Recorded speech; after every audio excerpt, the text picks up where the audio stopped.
thank you for the opportunity to speak with all of you today and for taking the time to be here. I'll be honest, I'm not exactly sure why I'm here. I was just told by Zibby they needed a guy. So thank you. As Kathleen said, my name's John Kenney. I'm a former advertising copywriter and the author of 2 novels and 4 books of poetry. I'm also a longtime contributor to the New Yorker magazine. After 28 years in Brooklyn, I now live in Larchmont, New York, with my wife and 2 children whose names currently escape me. My Zibby book, as Kathleen said, scheduled for April 2025, is called I See You've Called In Dead. It is a funny story about death, which is, of course, the pitch sentence every publisher longs to hear. Let me start again on that one.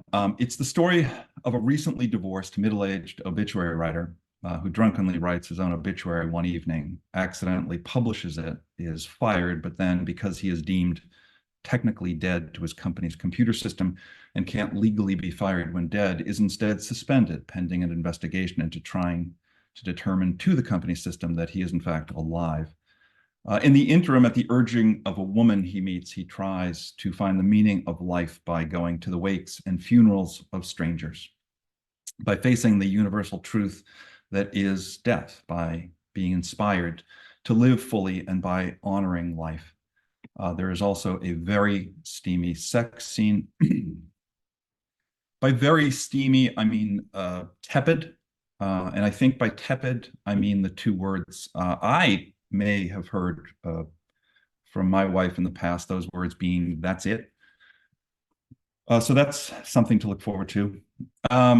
I wrote the book because I feel like, certainly in my own life and the lives of friends, we walk through life looking for something, reaching for something, when usually it's right there waiting for us if only we take the time to look. That too often we act as though we have plenty of time, always enough time, when it is actually a fleeting gift. I was inspired to write the book by something one of my 5 brothers said the last time I ever saw him. He was in the final stages of cancer, but he was home and well cared for. My 4 other brothers and I planned to visit. I happened to arrive first. My brother Tom was in a lounge chair, too thin now, but smiling still himself. We talked for a bit, and I heard a car pull into the driveway, and I looked out the window, and I said, "The others are here." And with this Buster Keaton-like timing, stone-faced, my brother Tom sort of dropped his arm over his side, let his head fall to one side, and trying to suppress a grin, said, "Tell them they're too late." I wanted to capture that in a book, not the story, but the tone, the essence of finding humor, of having the courage to look this universal unknown in the face and maybe smile. As for who this book is for, I think it's every living human being on the planet. That's what Zibby told me to say. I hope it's for anyone looking for a life-affirming story of wounded people who find deeper meaning simply by looking, in the gift of learning from death.